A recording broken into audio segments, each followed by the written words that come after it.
জিলা ছাত্ৰ সন্থাই নিজৰ আঞ্চলিক ছাত্ৰ সন্থাসমূহৰ পৰা বচা বচা খেলুৱৈৰে যি দল বাছনি কৰি আনিছে তেওঁলোকে সুন্দৰ ক্ৰীড়াৰ প্ৰতিভা প্ৰদৰ্শন কৰিব আৰু আমাৰ গোটেই লক্ষ্যটোৱে হৈছে যে ক্ৰীড়াৰ প্ৰতিভাসমূহ গাঁৱে ভূঞে সিঁচৰতি হৈ থকা ক্ৰীড়াৰ প্ৰতিভাসমূহক এখন মঞ্চ প্ৰদান কৰা আৰু আশা কৰিছো এই খেলখনৰ জৰিয়তে সেই উদ্দেশ্য সাকাৰ হ'ব।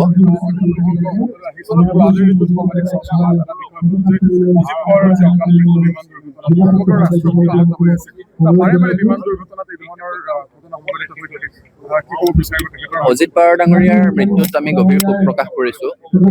তেখেতে সুদীৰ্ঘকাল ৰাজনীতিৰ সৈতে জড়িত থাকি মহাৰাষ্ট্ৰৰ জনগণৰ সেৱাত উৎসৰ্গিত মনোভাৱেৰে সৈতে কাম কৰি আছিলে। গতিকে তেনে এজন ব্যক্তিৰ এনে অকাল মৃত্যু, এনে অস্বাভাৱিক মৃত্যু কেতিয়াও কাম্য নহয়।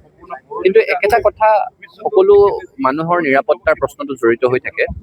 বিমান যাত্ৰীসকলে এই ধৰণে হলে বিমানত উঠিবলৈ ভয় কৰা এটা পৰিৱেশৰ সৃষ্টি হ'ব। চৰকাৰে বিশেষকৈ চিভিল এভিয়েশ্যন মিনিষ্ট্ৰীটোৱে এই সংক্ৰান্তত গুৰুত্ব সহকাৰে চিন্তা চৰ্চা কৰিব লাগে। কাৰণ সদায় লাখ লাখ মানুহে উৰাজাহাজৰ জৰিয়তে অহা যোৱা কৰি থাকে। মানুহৰ নিৰাপত্তাহীনতাত ভোগাৰ এই পৰিৱেশটো থাকিব নালাগে। বাৰে বাৰে বিমান দুৰ্ঘটনাৰ বাতৰি আমি শুনিবলৈ নিবিচাৰো। চিভিল এভিয়েশ্যন ডিপাৰ্টমেণ্টটোৱে এই বিষয়ে গুৰুত্ব সহকাৰে আলোচনা কৰি পৰ্যালোচনা কৰি ক'ত কেৰুণটো লুকাই আছে বাছি উলিয়াব লাগে।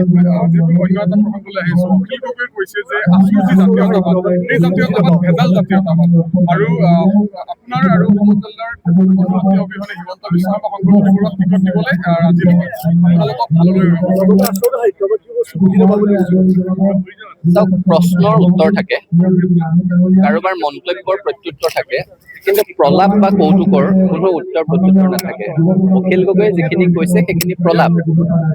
আৰু অখিল গগৈ এতিয়া কব কাৰোবাৰ বিজেপিৰ সৈতে মিত্ৰালি আছে বুলি। ভাবকচোন, অখিল গগৈয়ে কৈছে বিজেপিৰ সৈতে কাৰ মিত্ৰালি আছে নাইতো অসমৰ ৰাইজে নাজানে জানো? নিৰ্বাচন ওচৰ চাপি অহাৰ লগে লগে অখিল গগৈ কোনবোৰ সমষ্টিত বেছিকৈ মনোযোগ দিবলৈ আৰম্ভ কৰিছে, কোনবোৰ সমষ্টিত গৈ কাম কাজ কৰিবলৈ আৰম্ভ কৰিছে, সেই সমষ্টিবোৰত ভোট বিভাজন হলে কাৰ লাভ হব সেইবোৰ কথা ৰাইজে বুজি নাপায় জানো? অখিল গগৈৰ কথাৰ উত্তৰ দি প্ৰয়োজনেই নাই। আৰু তেওঁ বাওঁপন্থী। এতিয়া ৰাজনীতিত অহাৰ পাছত আঞ্চলিকতাবাদৰ বা জাতীয়তাবাদৰ মুখা এখন পিন্ধিবলৈ যত্ন কৰিছে। অখিল গগৈৰ পৰা ছাত্ৰ সন্থাৰ জাতীয়তাবাদ শিকিব লগা নাই নহয়।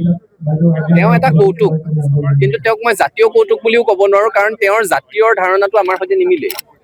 তেওঁ কি বুলি কয় যে ভয়াৰ্থ সংখ্যালঘু মহিলাই তেওঁক সাৱটি ধৰিলে নিৰাপত্তাৰ চুমা জচাটো তেওঁৰ জাতীয় দায়িত্ব।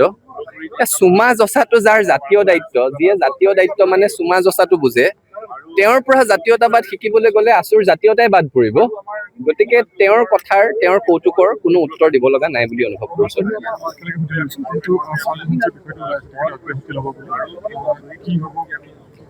সৰ্জন হানছে বিবাহ পাশত আবদ্ধ হব।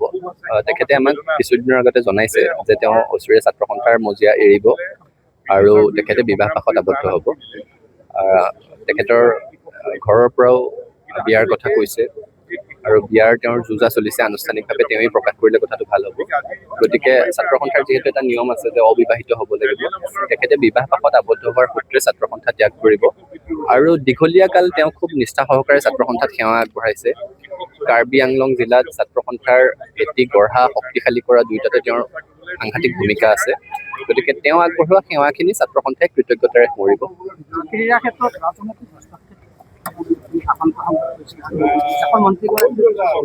নহয়, চাওক, আমি যেতিয়া ক্ৰীড়াৰ আন্তঃগাঁথনিৰ কথা কওঁ, ক্ৰীড়াৰ আন্তঃগাঁথনি মানে ভাল ষ্টেডিয়াম লাগিব, ভাল প্ৰশিক্ষণ কেন্দ্ৰ লাগিব, কিন্তু এনেকুৱা এটা পৰিৱেশ লাগিব যিটো পৰিৱেশত মাক দেউতাকে ল'ৰা ছোৱালীক সৰুৰে পৰাই ভাল খেলুৱৈ হবি যা বাবা বুলি আগবঢ়াই দিব পাৰিব।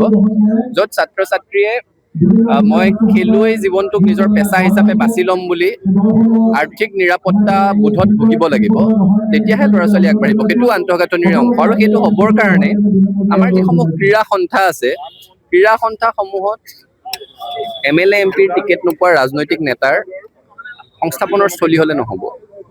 এতিয়া দেশত যিজন ক্ৰীড়া মন্ত্ৰী আছে মনসুখ মাণ্ডব্য, তেওঁ ফুটবলৰ ছুপাৰ লীগৰ কথা কবলৈ গৈ মোহন বাগানৰ নাম কৈছে মোহন বেংগান, ইষ্ট বেংগলৰ নাম কৈছে ইষ্ট বেংগন। গতিকে দেশৰ আটাইতকৈ সন্মানীয় ফুটবল ক্লাব দুটাৰ নাম নজনা মানুহ, বাগানটোক বেঙেনা বুলি কোৱা মানুহ, তেওঁলোকৰ নেতৃত্বত ভাৰতবৰ্ষৰ ক্ৰীড়াৰ যাত্ৰাটো কিমান আগলৈ যাব সেই কথাটোতো সন্দেহ সকলোৰে আছে। আৰু সেইকাৰণেই কৈছো যে ক্ৰীড়া বিষয়টো ৰাজনৈতিক হস্তক্ষেপৰ পৰা মুক্ত হ'ব লাগে। চৰকাৰে পা পইচা আন্তঃগাঁথনিৰে পৃষ্ঠপোষকতা আগবঢ়াব লাগে, কিন্তু বাকী ক্ষেত্ৰত হস্তক্ষেপ নকৰাই ভাল। যিকোনো খবৰৰ বাবে যোগাযোগ কৰক আমাৰ এই নম্বৰত 9181 307 2221।